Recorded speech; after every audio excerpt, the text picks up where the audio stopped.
Olá, tudo bem com você? Meu nome é Sheila dos Santos de Souza e essa é uma apresentação avaliativa para a minha pós-graduação. Eu faço a pós-graduação pelo Instituto Federal de Mato Grosso, uma especialização em redes e computação distribuída para a disciplina de Introdução a Tecnologias em Educação à Distância, ministrada pelo professor Gastão Custódio. Então, vamos começar. Eu vou iniciar falando alguns conceitos e características da EAD. Primeiramente, o que é a EAD? A EAD é a educação à distância como modalidade educacional na qual a mediação didático-pedagógica nos processos de ensino e aprendizagem ocorre com a utilização de meios e tecnologias de informação e comunicação com estudantes e professores desenvolvendo atividades educativas em lugares ou tempos diversos. Essa definição está lá no decreto 5.622 do MEC, feita no dia 19/12/2005. Mas, segundo Keegan, para caracterizar um EAD, deve-se se atentar às seguintes características. Primeiro, tem que ter uma separação entre professor e aluno. Há uma influência da organização educacional, diferenciando da educação individual, ao uso de tecnologias de comunicação para a união de aluno e professor e transmissão de conteúdo, há uma comunicação de mão dupla, com o benefício do estudante através do diálogo e abertura de comunicação, mas tem que se considerar que a comunicação é multidirecional, incluindo assim professores, alunos e tutores. E também tem que haver encontros ocasionais com propósitos didáticos e para a socialização dos alunos, professores e tutores. Mais uma definição aqui, agora segundo Moore e Kisley em 2007. A educação à distância é o aprendizado planejado que ocorre normalmente em um lugar diferente do local de ensino, exigindo técnicas especiais de criação de curso e de instrução, comunicação por meio de várias tecnologias e disposições organizacionais administrativas especiais. E agora vem as características importantes de uma EAD. Ela tem que ter o uso intensivo da tecnologia, onde a tecnologia propicia que os materiais didáticos disponibilizados sejam usados por mais alunos de forma simultânea, ou seja, ao mesmo tempo, com o atendimento personalizado garantido através de tutores presenciais e à distância. Normalmente esses tutores ficam nos polos, né? Aqui eu vou falar sobre as gerações da educação à distância. Existem 5 gerações. E aqui tem uma linha do tempo para você poder acompanhar junto comigo. A primeira geração é baseada no uso de materiais impressos, com a comunicação acontecendo durante o processo de ensino-aprendizagem via correio. Ali, na segunda geração, já foram criadas grandes universidades abertas lá na década de 70, especialmente para oferecer cursos à distância, por rádio e televisão, para um grande número de alunos simultaneamente. Já na terceira geração, o uso de computadores e a possibilidade da comunicação entre os participantes acontece simultaneamente, ou seja, em tempo real, por meio de videoconferência. Ali na quarta geração, observamos um aumento da capacidade de processamento dos computadores e da velocidade das linhas de transmissão que interferem na apresentação do conteúdo e interações. E também há acesso a bancos de dados e bibliotecas eletrônicas.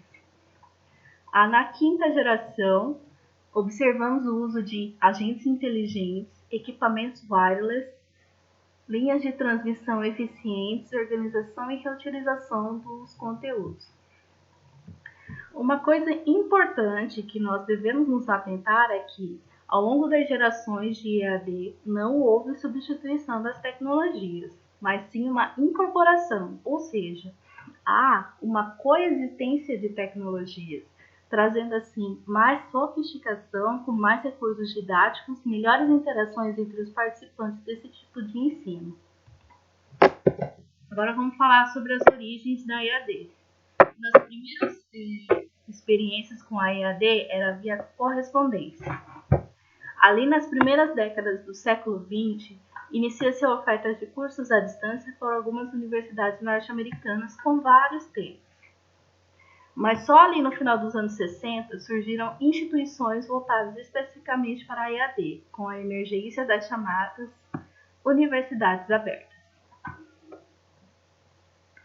No final da década de 60, surge a Open University do Reino Unido em 1969, sendo incorporada a EAD a produção de materiais educacionais sofisticados e a criação de centros de atendimento distribuídos por várias cidades, nos quais os alunos podem se reunir, falar com tutores, apresentar materiais adicionais, com uma estrutura parecida com o seu polo de atendimento presencial. Ou seja, o aluno já tem um lugar onde ele pode ir para falar pessoalmente com alguma pessoa, além daquele atendimento à distância. A partir do sucesso dessa experiência da Open University, surgem várias universidades nos mesmos moldes, começando pela Europa, lá na França e na Espanha, e se expandindo aos demais continentes e também nas chamadas megas universidades, que atendem mais de 100 mil estudantes à distância simultaneamente também. Em 1994, é criada a Universitat Oberta de Catalunha, na Espanha, que representa uma mudança importante no modo como as universidades ofereciam a educação à distância. Essa é a mais importante universidade aberta criada depois da popularização da internet e que tem o seu modelo pedagógico e operacional elaborado no uso intensivo da internet. Agora vamos falar como é no Brasil. A experiência pioneira na EAD foi com o uso do rádio, com a criação da Fundação Rádio Sociedade do Rio de Janeiro em 1923, que transmitia programas de literatura, radiotelegrafia, telefonia, entre outros. O Instituto Universal Brasileiro era uma empresa privada que oferecia ensino à distância de caráter supletivo, além de vários cursos profissionalizantes. Eu acho que várias pessoas da década de 90 já haviam um caderninho do Instituto Universal Brasileiro, né? Ainda hoje, atuando, marcou o início dos cursos baseados na mídia impressa. Já em 1939, criou-se o Instituto Rádio Monitor. Logo em seguida, tivemos experiências radiofônicas com o MEB e do Projeto Minerva. Mas a oferta de cursos superiores à distância no Brasil só se iniciou em 1994 com a licenciatura em Educação Básica, organizada pelo Núcleo de Educação à Distância do Instituto da Educação da UFMT. E lá por 1996, com a publicação da Lei de Diretrizes e Bases da Educação, na LDB, né, que em seu artigo 80 menciona a possibilidade de utilização dessa modalidade e, assim, a legislação reconhece a EAD para todos os níveis de ensino. Continuando no cenário brasileiro aqui, né, uma imagem bacaninha, né, para vocês verem. Mas a gente segue pela definição de Mota e Chaves, em que eles afirmam que, embora tenha surgido e esteja sendo implementado no atual governo, o projeto da Universidade Aberta do Brasil, que é o que significa essa sigla, representa mais do que um programa governamental. Configura-se como um programa de nação ao proporcionar educação superior para todos, com qualidade e democracia. Desafio permanente para a construção de um projeto nacional sustentável e inclusivo. Instituído em 21 de 9 de 2004, o Fórum das Estatais pela Educação tem a coordenação geral do ministro-chefe da Casa Civil, a coordenação executiva do ministro de Estado da Educação e a participação efetiva e estratégica das empresas estatais brasileiras. Mas, o que é o projeto IAD? O AB? Ele é uma iniciativa do Ministério da Educação com o intuito de criar bases para uma universidade aberta e à distância no país, assim entendida como a articulação entre as instituições federais de ensino Distrito Federal e os estados e os municípios, bem como demais interessados e envolvidos, e que atuará preferencialmente na área de formação inicial e continuada de professores da educação básica. A UAB foi criada em 2005 e regulamentada em 2006 pelo Decreto 5.808 de junho de 2006 pela Secretaria de Educação à Distância do Ministério da Educação. O projeto é formado pelo conjunto das instituições federais de ensino superior,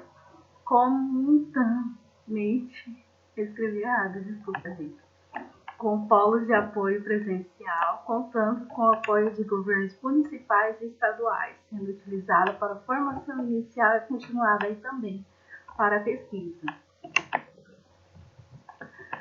E aqui tem um mapa mostrando como é a articulação da rede de polos de apoio presencial da UAB e universidade. Mas, o que são esses polos presenciais, certo? Esses polos de apoio presencial atendem vários cursos oferecidos por diversas universidades.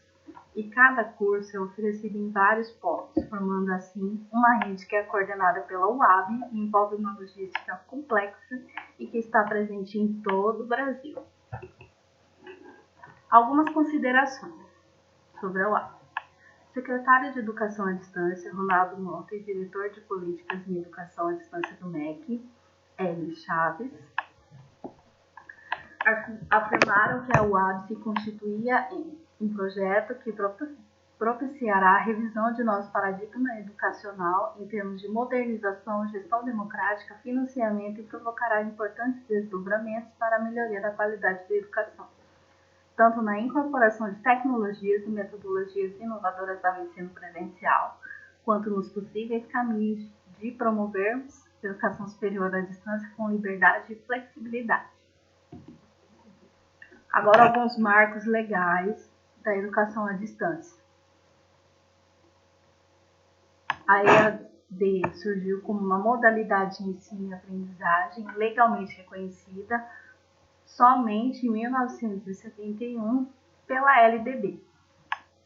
O movimento para a legitimação da EAD só se concretizou com o estabelecimento de um marco legal específico, que foi no artigo 80 da LDB, lá na Lei 3.934, em 1996, associado ao fortalecimento de programas de grande porte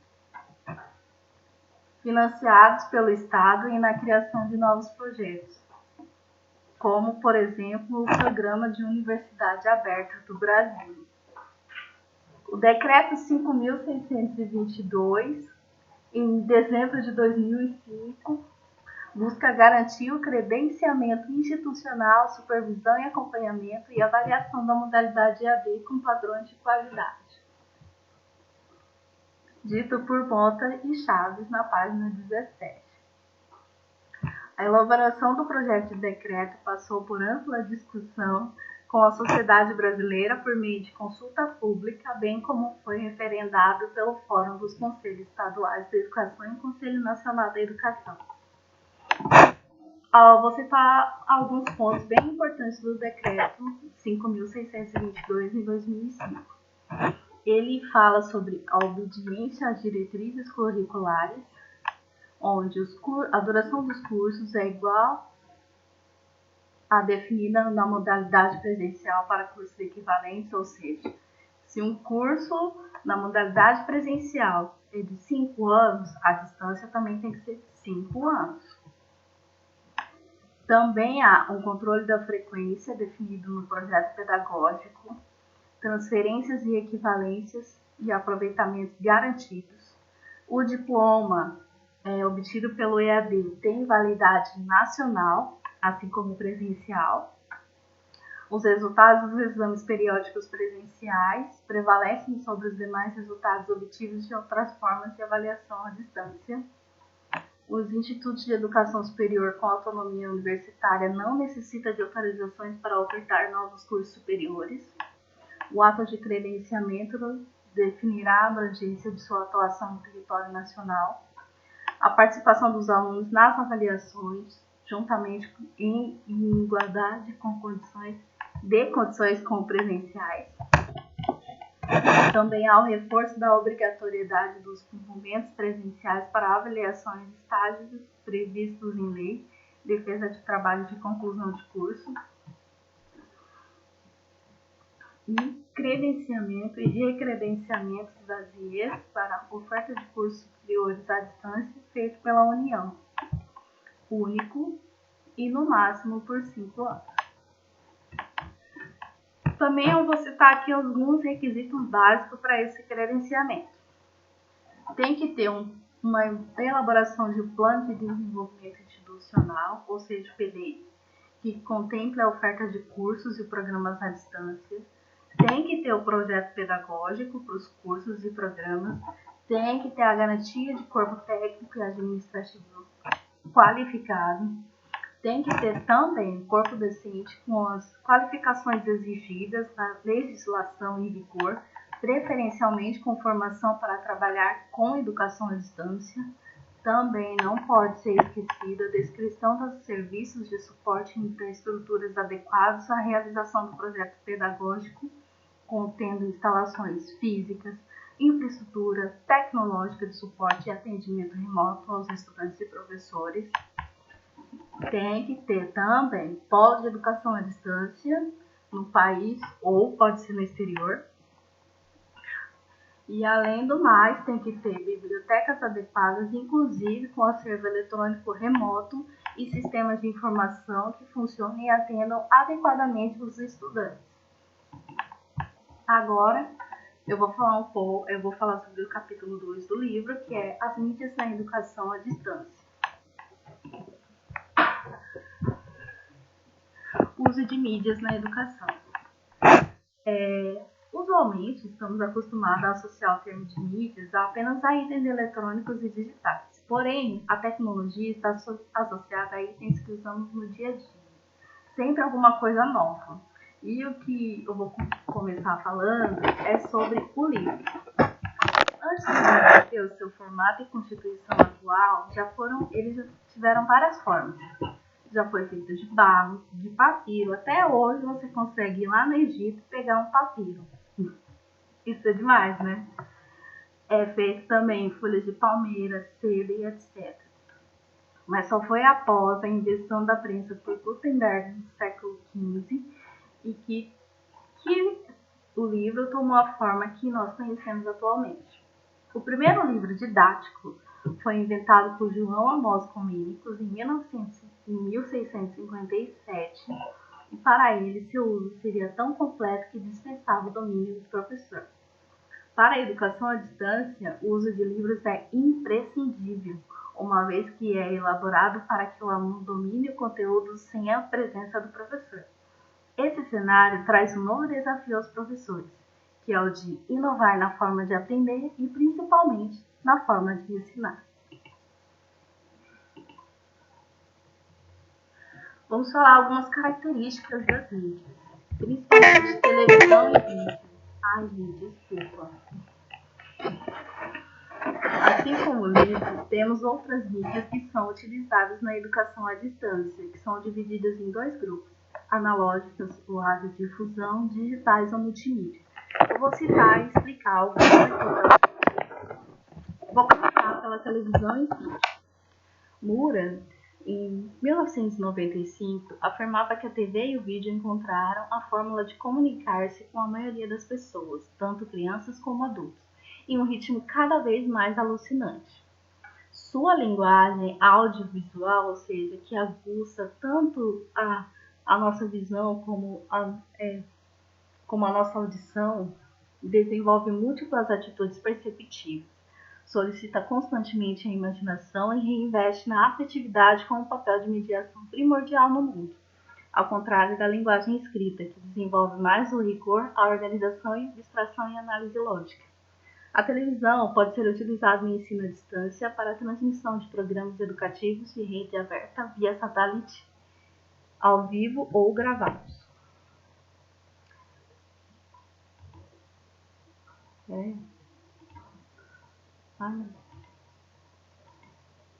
Peraí, gente, desculpa.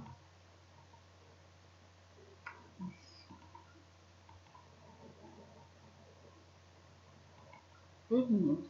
Todo mundo erra nessa vida. Agora, vou falar sobre material impresso. Veras comenta que, da mesma forma que o computador não eliminou o papel, as novas tecnologias não eliminaram o material impresso. Para a produção de um material impresso que é usado em uma EAD, existe uma equipe formada por conteudista ou professor responsável pelo conteúdo, tecnólogos educacionais que fazem o desenho e a estrutura do conteúdo, redatores e editores do texto final, programadores gráficos, especialistas em comunicação, especialistas em meio técnicos para a produção do material impresso. O professor conteudista é o responsável pela escolha do que será transformado em texto.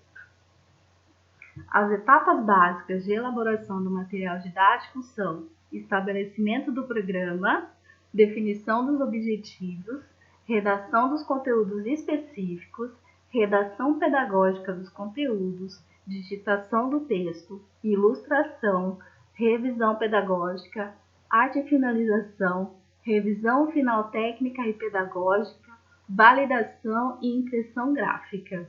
Ou seja, tem um trabalho tem um grande trabalho por trás de um pequeno material impresso, né? Agora vamos citar algumas vantagens do material impresso. Sobre os componentes do material impresso.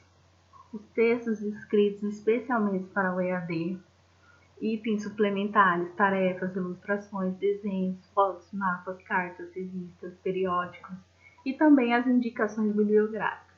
Agora falando sobre a função pedagógica. Promover o diálogo entre professor, aluno e tutor, complementar e aprofundar o processo de leitura do aluno, estimular o aluno para a pesquisa, ensejar elementos teóricos que possibilitem a ampliação de conhecimento pelo aluno, contribuir para a autonomia intelectual do aluno. Agora sobre a flexibilidade. O material impresso é mais flexível e econômico, só que precisa de planejamento com muita antecipação. Porém, possibilita fazer a revisão do material, ajustando-se às características do aluno leitor. E há uma função motivacional forte, porque é o aluno que dita o seu ritmo de estudo, tem as perguntas para a pessoa mesma se autoavaliar, promovendo o reforço dos conteúdos, desenvolvimento da autonomia intelectual e uma estimulação da busca de mais informações. Há outras vantagens, segundo Arete em 1994. A pessoa tem mais familiaridade, adaptação ao ritmo de leitura, sem horário definido de leitura, sem equipamento específico para a utilização e muita facilidade de transporte, ou seja, não há desculpa para uma pessoa não ler o material impresso, certo? Agora vamos falar sobre as videoconferências. A videoconferência possibilita a conversa em 2 ou mais vias, permitindo que o processo de ensino-aprendizagem ocorra em tempo real e possa ser interativo com transmissão simultânea de imagem e som. Ao mesmo tempo em que o professor explica um conceito, pode acrescentar outros recursos pedagógicos, tais como gráficos, projeção de vídeos, pesquisa na internet, imagens bidimensionais em papel ou transparências, arquivos de computador e o céu é o limite, certo? Para a criatividade. Os tipos mais simples de videoconferência é o que liga 2 salas, ou ponto a ponto, como é esse exemplo que está mostrando aqui nessa imagem. Ou seja, as pessoas de cada sala vêm das outras salas e a comunicação acontece diretamente após a conexão ter sido realizada. A comunicação é bastante facilitada, já que todos podem ver e ser vistos, ouvir e ser ouvidos por todos os participantes. Deixa eu voltar aqui. Também tem a videoconferência multiponto, que permite realizar uma reunião com um grande número de salas interligadas. Olha aqui, um desenho, várias salas. A pessoa que fala tem a sua imagem, a pessoa que fala tem a sua imagem enviada para todas as outras salas ao mesmo tempo. O professor precisa interagir de maneira dinâmica com todos os alunos, de modo que não perca o contato com eles, principalmente com os mais calados e menos participativos, porque todo mundo tem o mesmo direito de receber educação, certo? Nos cursos à distância, a videoconferência tem uma função importante, que é a de socialização de ideias e do espaço de diálogo. Nas aulas por videoconferência, o som e a imagem merecem atenção especial. O som é fundamental porque é o modo de se comunicar com outros participantes da aula. A qualidade da voz está relacionada à sua proximidade no microfone, ou seja, quanto mais perto, melhor a qualidade da transmissão, né? Na EAD também existem regras para o uso da videoconferência em discussões. E isso, quando é relacionado a uma sala de aula, né, depende do professor. Se ele vai abrir o espaço para perguntas a cada intervalo ou se prefere ser interrompido a cada momento de dúvida. Algumas considerações importantes. Ao fazer uma transmissão, é importante verificar a qualidade da imagem, ver o controle da câmera. Quando for falar, ficar visível, o aluno, quando ele for se expressar, ele tem que ficar visível para o professor saber quem está falando com ele, quem está com aquela dúvida. Quando em sala de aula, ter um computador disponível para esse tipo de uso e com acesso à internet. Usar softwares que facilitem a forma de apresentação de conteúdo e deixar ligado ao sistema de videoconferência. Agora vamos falar sobre internet. Voltando, em 2003, acredita que novas tecnologias da internet detêm a liderança nesse processo, alimentando o imaginário do final do século XX, com mitos e utopias revolucionárias, especialmente nos jovens, encorajando-o ao faça você mesmo, ou do it yourself. As capacidades de ação e criação. Segundo este autor, 3 palavras são essenciais para compreender esse fascínio: autonomia, domínio e velocidade. Assim, é pela possibilidade de diálogo, da criação de uma comunidade virtual de aprendizagem, do estabelecimento de comunicação em múltiplas vias, independente do tempo e do espaço, e também pela facilidade de troca de todo tipo de documentos entre os integrantes de um grupo de aprendizes e professores, que a internet revoluciona a educação, especialmente a educação à distância.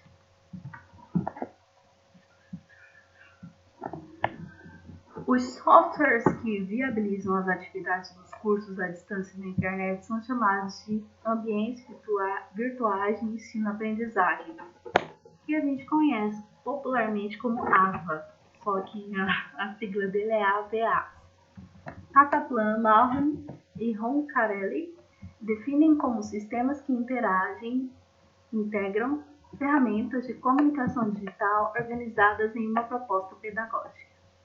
Randall Hall, Apud Keegan, define um AVA ou AVEA como um software concebido com uma solução tudo em um, podendo facilitar a aprendizagem online numa organização. Inclui as funções de um sistema de gestão de aprendizagem para os cursos no ambiente de aprendizagem, mas poderá não estar apto a localizar cursos online que não tenham sido criados.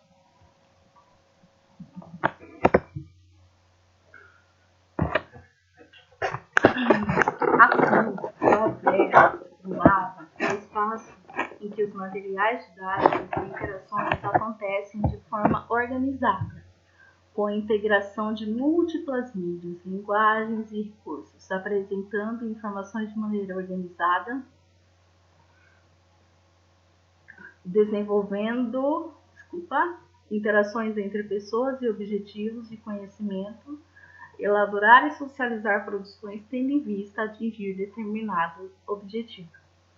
Já para Gramsci, ele diz que os AVAs não têm a intenção de simplesmente reproduzir o ambiente da sala de aula e pegar esse ambiente e transmitir para o espaço virtual. Não, para fornecer tecnologias para